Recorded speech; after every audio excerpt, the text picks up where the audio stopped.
Hey, the bird's been going crazy with the snowstorm that we had last night. And we've got there on the right, there's a nuthatch. And it looks like a junco on the left there. And they've been flying in here like crazy. We had a really beautiful male cardinal in there. See if I can get some of this footage for y'all today.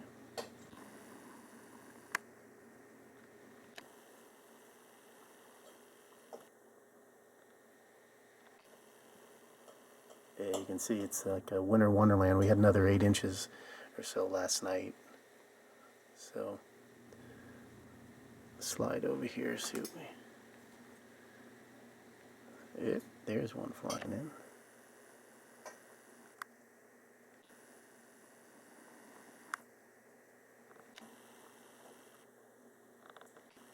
And you got a few waiting over here on the side. Anyway, hey, that's what it's looking like today in the mountains. A lot of snow. We're going to have to go down and work our way down the driveway to get down to the goats and the dogs, get them fed today. So we better head off soon. We'll see y'all later.